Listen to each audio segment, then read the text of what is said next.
suppose in some respects we all have a musical identity in the sense that our tastes in music, our musical preferences, the sort of music that we like is an important part of how we see ourselves.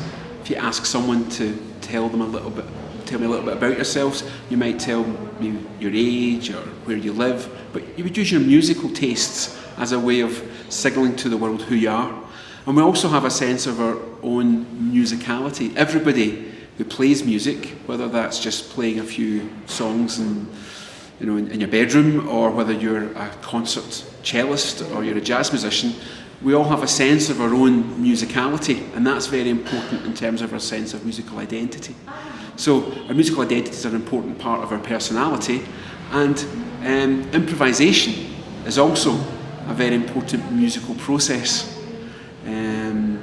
So improvisation is not just the sort of music that a jazz musician plays, but actually improvisation is a musical process that cuts across lots of different types of genres. So pop musicians and classical musicians are also engaged in musical improvisation. Improvisation is a very important musical process. It's not just a jazz musician's process, but improvisation, creating music spontaneously in the moment, is something that actually we can all do. If you think of how a young child explores a piano for the first time, pushing the notes down, and maybe banging on the side of the piano. They're exploring the piano. A sense of playfulness is there, and that's an improvisatory process. And that child is exploring the piano and isn't concerned about playing a right note or a wrong note. They're actually having fun and enjoying themselves and using improvisation as a way of finding out about music and finding out about themselves. And I think that is an important part of improvisation that cuts across all musical genres. And so the work that we do with the Glasgow Improvisers Orchestra is about bringing together people from different backgrounds, people from jazz backgrounds or classical backgrounds or pop music backgrounds, and using improvisation as a way of facilitating collaboration, so that these musicians who maybe haven't worked together before can come together and create new music and collaborate in a very meaningful way using improvisation as the process. So we don't have to worry about possibly reading music or playing improvisations over chord changes or particular types of technique. We're actually looking at the way in which people communicate together musically and develop new work.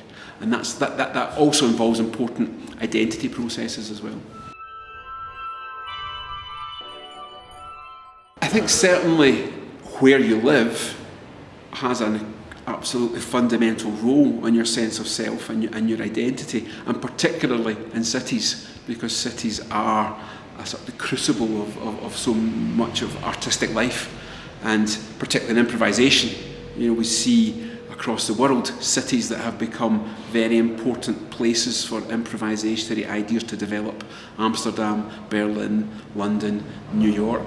And so when people live in a city and they collaborate with other people around them in that city, then aspects of their daily life, their environment, where they live, who they're socialising with, these all have an important part on their identity processes, and therefore when they're playing music, it manifests itself in his music as well. So absolutely, cities and locations have a very important part to play in people's improvisatory identities.